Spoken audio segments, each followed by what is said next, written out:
Hey everybody, it's Shaman Sister Sin, and you're listening to the Meditations and More podcast brought to you by littleshaman.org. That's me, the Little Shaman. Today I am uploading a re-recorded podcast from a couple years ago that was very popular on my other channel. And now that I've made this new channel, I need to redo some of these because some of them had music in them. And some people said that depending on their audio setup, it made it hard to hear. So I want everybody to be able to hear these. So I'm going to redo the ones that had music. You might remember this one. It's called 5 Things You Need to Know About Narcissists. Living with a pathologically narcissistic person in your life is very painful. Far from just being benignly in love with themselves as they are sometimes described, the true pathologically narcissistic person can be a brutal, sadistic manipulator and abuser. They are not only not in love with themselves, for all intents and purposes, they generally cannot love anybody, and this includes you. They will destroy your self-esteem, your reputation, your family, your support system, your dreams, your life, and your very sanity if you allow it, and for what seems like no other reason than they want to and they can. You represent everything that they are not and can never be. They will take it all away from you if you let them. The best advice is to simply stay far away from narcissists once they have been identified in your life. Don't talk to them and don't feed into their manipulations. You can't help them. They cannot be saved. They can only pull you under with them, and many of them would truly love to do that. If the narcissist in your life cannot be avoided, here are 5 things to remember in order to protect yourself. Number 5, the narcissist will always use you. Narcissistic people are users. They are manipulators.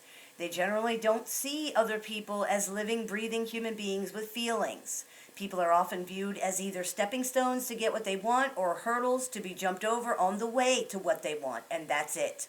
No matter what they may tell other people, no matter what they say, this is the truth. If we strip away their manipulative words and look only at their actions, we actually see this very clearly. It's who they are, and it's more than likely never going to change.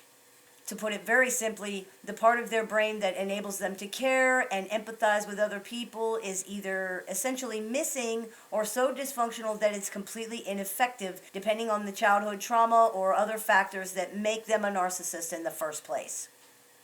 Why do narcissists use people? Narcissists view people as objects and as extensions of themselves. Because of that, they're unable to see people as separate beings from themselves with their own feelings, needs, wants, and opinions. We use our coffee pot. We use our arm. These are objects that serve a purpose in our life, and that's all they are. We don't worry about whether or not our arm wants to lift a gallon of milk. We don't think about if our coffee pot likes making coffee for us. We just make them do it. This is how the pathologically narcissistic person sees and reacts to other human beings a lot of the time. Other people have things they want, and they want to absorb these qualities into themselves somehow to make up for what they're lacking. They will continue to use you for as long as they think you have something they want and as long as you will allow it. Many of them also enjoy manipulating others, and they get excitement and pleasure from tricking or getting over on other people. It makes them feel smart and powerful and superior. This is something that more than likely cannot be changed, and it's very important that everyone dealing with a narcissist understand this. It's very tempting to view them as helpless, wounded children who need healing, especially the ones who present themselves this way. But narcissists are not children.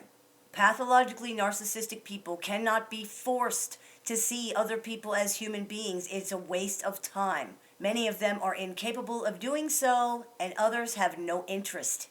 Number 4, the relationship with the narcissist will never be equal. This can be a hard one for people to accept. Most of us are raised to believe in equality and equal treatment for everybody, so when we run into somebody who doesn't feel this way, it's like it just doesn't compute. Many people believe that this is a problem with understanding, and they try to teach the narcissistic person what equality is and how fairness works. Unfortunately, pathologically narcissistic people who don't already understand this are probably not going to be able to, and it's likely they don't have a whole lot of interest in that. If you're dealing with a narcissistic person, it's necessary to get clear about that right away. The relationship with a narcissist can never be equal. They don't want it that way. They don't want an equal relationship at all. They want to be first. They need to be first, in fact, and they will do whatever they have to do to ensure that they are the most important, the only one who matters. Any attempts the other person makes at independence and equal treatment are viewed as extreme threats by the narcissist, and they are reacted to as extreme threats. The person is attacked for daring to have feelings and for daring to think that these feelings matter. The pathologically narcissistic person cannot understand that other people have feelings, and they don't care anyway. All that matters to them is themselves. This may sound trite to some people or cliche because we all know selfish people, but pathological narcissism is far more than just selfishness. And anyone who has lived with a narcissist knows exactly how terribly abusive, how horribly painful, and how destructive this type of person can really be. Many times, a person who is pathologically narcissistic can only be happy when they have crushed other people beneath their feet. It's the only thing that makes them feel better about themselves. If they cannot control, dominate, and crush the other person down, odds are they will never stop trying. And what results is an endless power struggle with the narcissist continuously accusing the other person of attempting to control, manipulate, oppress, and subjugate them. In reality, this is projection because it's the narcissist who is doing these things, but they accuse the other person of it because unless the narcissist is the only thing that matters, they don't feel they matter at all. If they can't be the most important thing, you're mistreating them. They cannot bear to be invisible, and this is how they feel when they're forced to acknowledge other people's feelings, accomplishments, or qualities in any way. If they have to compromise for someone else's needs, wants, or anything else, this is a huge problem. When dealing with a pathologically narcissistic person, it is imperative to always remember many of them can only feel like a person by making other people feel like less than they are. They only feel validated when they can control and dominate other people. For whatever reason, this is what they learned, and this is what they believe, and this is what they do. They will not see you or anyone else as equal. To do so would be the same as suicide for the narcissist. That is how important it is. If you want them to believe that their feelings, needs, and wants only matter as much as yours do, you are essentially trying to force them to admit that they don't matter at all. Number 3. Everything the pathologically narcissistic person says is a lie, a manipulation, and a scam. It can be extremely difficult to extricate yourself from the relationship with a pathologically narcissistic person. They can hang on very tightly. They can be charming and manipulative, desperate to keep control over you. It's hard to say no when suddenly they're saying all the things that you've been waiting so long to hear from them. Suddenly they've seen the light. You have shown them the way. It's finally happened. Losing you, well, almost losing you, was the kick in the rear end that they needed to see how selfish they were being, and Lord Jesus, it will never happen again. Saints be praised, it's a miracle. No, it's not. It's a manipulation designed to trap other people into doing what the narcissist wants them to do. It's a breakdown, not a breakthrough. They say exactly what people want to hear, and they're saying it because they know that. They know what you want them to say, and they will say it if they have to, but in the end, it's never going to be true. If it's not a lie in this moment, it will become a lie later because they only have the truth of right now. Why do they do that? They have no truth. All they have are lies and manipulations and false faces that go along with whatever the story is today. Tomorrow they will argue the exact opposite without batting an eye if that's what they have to do in order to win. Winning is absolutely all they care about. Remember, they're in survival mode, and in survival mode, winning means surviving. So at 4 o'clock, the narcissist is fervently apologizing for lying to you again, saying they will do anything to make it up to you because they never meant to hurt you. You're the best thing that ever happened. You are amazing. You are wonderful. At 4:30, the narcissist is insisting they never lied to you. You claimed they lied, and then you forced them to apologize to you even though they've done nothing wrong because you're unreasonable, controlling, and abusive. They twist everything that's been said in a way that makes it look like you're lying, confused, or that you're deliberately making things up. When you continue to insist this isn't true or point out that they've already admitted lying and apologized, they launch into a screaming hysterical tirade designed to control the situation by shutting you down and deflecting the consequences of their actions away from them. Look what you're doing. Look how you're hurting them. You cruel, evil, abusive, vicious person. Yes, okay, you think the narcissist lied. And yes, okay, you did catch them red-handed in the lie, but look at you. Look at what you're doing. It doesn't matter what the narcissist has done. Nothing warrants this kind of abuse, okay? You are the wrong one. You are the wrong one. Why the change? They changed their tune because the initial tactic didn't work. You didn't do what they wanted you to do, which was accept the apology and simply forget about this whole thing with no hard feelings. The fact that it's the 30,000th time they've lied to you about the same thing doesn't matter. The fact that they're obviously not actually sorry doesn't matter either. They've apologized and you need to accept that. If you don't, you're abusive. They will continue to change the tactic until something does work. Apologizing didn't work, so now they changed to denial. They didn't really lie, you just think they lied because you're stupid, crazy, unreasonable, controlling, whatever is the thing. If this particular strategy doesn't work, they will change from attacking you to claiming you are attacking them. You're only saying they lied because you hate them so much. They can't do anything right or make you happy because you're cruel and abusive. When this tactic doesn't work, they may react with a meltdown designed to guilt or frighten you into doing what they want. This might even include violence, either toward themselves or you, screaming or crying or any combination of emotional dysregulation. If the final meltdown does not work, if you stand there and watch the hysterics just stone-faced without backing down, you're going to see something really interesting, because often what will happen is they will calm down and start back at the beginning again and apologize. In fact, if the argument or the problem goes on long enough, you'll see them go through the same cycle of manipulation tactics over and over again. It's all they know how to do. They can't take responsibility for what they've done, although they probably think the apology covers that.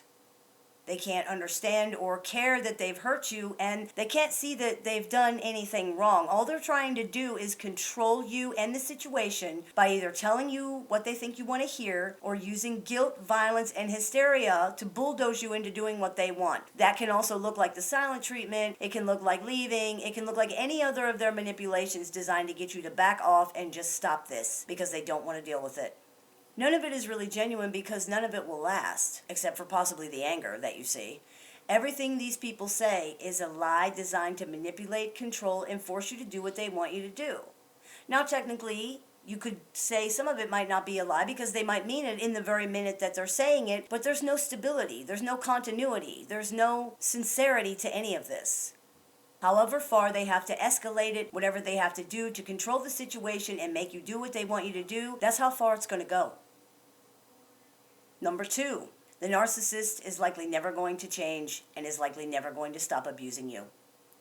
Pathologically narcissistic people have a brutal superego that assaults them with horrible things 24 hours a day. Lashing out at other people is the only way they know to try and find peace from this.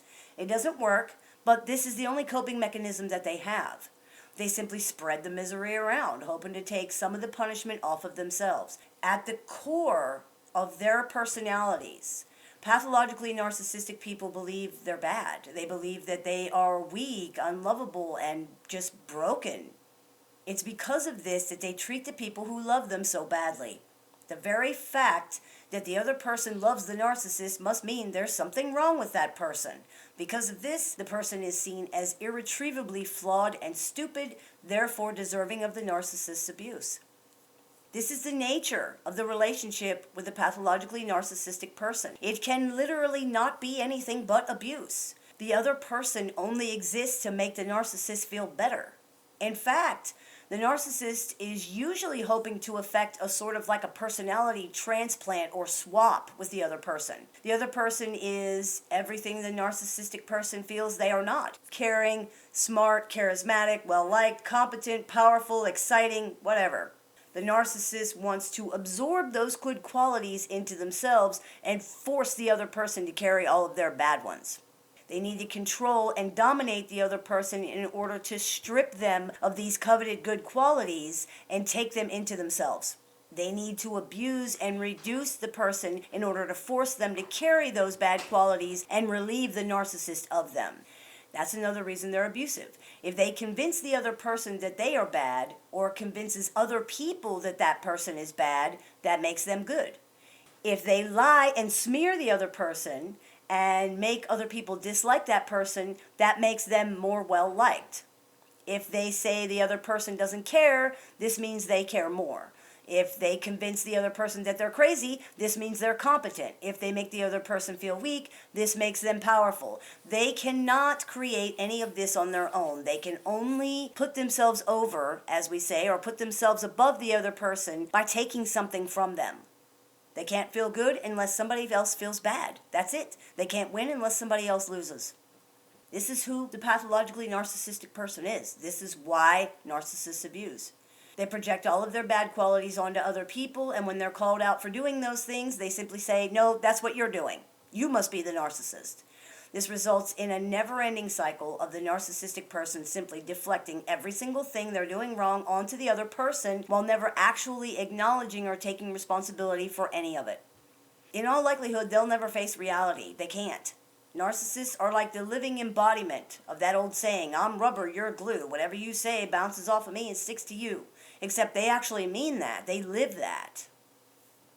Perhaps most importantly, the pathologically narcissistic person often enjoys hurting other people. Narcissistic abuse, in many ways, is like food to some of these people because they hate themselves and they hate you. They hate everything. They get something out of hurting those who love them. They can't get it from just anybody. It has to be someone who cares about them. Hurting strangers just isn't personal enough to give them that feeling that fixes them, even just for a second. In fact, with some narcissistic people, it is actually apparent how much they are enjoying themselves just by looking at them. They are often overconfident or unaware of how they appear to other people, and they make zero attempt to hide it. They're not all like that, but many of them are.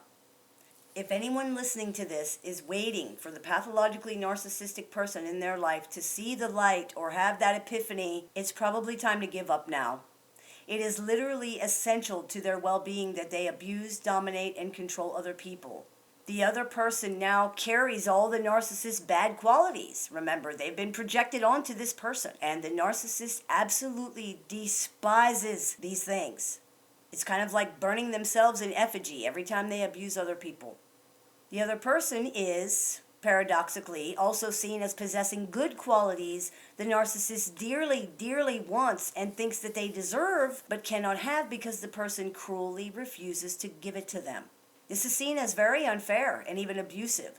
The way the narcissist sees it, they're striking back in self-defense because by not being given what they want, they're being terribly mistreated. The pathologically narcissistic person believes that a person who is that despicable, that abusive, that unjustly punitive and withholding toward them deserves all the abuse the narcissist can give them, and they will get it. And of course, the number one most important thing you need to know about the reality of pathologically narcissistic people is that pathologically narcissistic people cannot love anybody. If it has not been made apparent thus far, it needs to be made apparent right now. If anybody listening is asking themselves, can narcissists love other people? The answer is no. The pathologically narcissistic person in your life does not love you. You don't even love them because the person you fell in love with or want to love does not exist. The person you fell in love with was a mask. It's a reflection of what you wanted and what you are. You essentially fell in love with yourself because the narcissist was only reflecting your own wants and good qualities back to you. When you thought you saw insecurity, what you saw was selfishness, but you didn't realize it because you're a good person. When you thought you saw empathy, what you saw was manipulation, but you didn't realize it because you're not manipulative. You didn't recognize that. If you have been living with a pathologically narcissistic person, then the real person you're living with is what has been described here. A vicious, abusive, empty shell that needs constant sustenance, support, and domination in order to validate themselves and their existence. Pathologically narcissistic people cannot be happy, and they cannot let anyone else be happy either. Even if you do absolutely everything the narcissist asks you to do, exactly the way they ask you to do it, and exactly when they want you to do it, they will find some way for it to be wrong so they can punish you. If you live with a pathologically narcissistic person, you probably already know that. Don't hold your breath or waste your time waiting for it to change. It's not going to. Many of them are incapable of love, of empathy, of sympathy, of loyalty, of honesty. The quote relationship with a narcissistic person is an endless cycle of abuse, domination, and cruelty. This generally never changes, and it generally never ends. They only know how to take. I hope this clears a few things up for you. As always, I look forward to your comments, questions, and suggestions, so please keep those coming. I take appointments online and over the phone Monday through Saturday, so if you're interested in speaking with me, you can visit littleshaman.org to go ahead and book an appointment, or you can use the link that's available in the information section of this video. You've been listening to the Meditations and More podcast brought to you by littleshaman.org. That's me, the Little Shaman. May the Great Spirit bless you and have a wonderful day.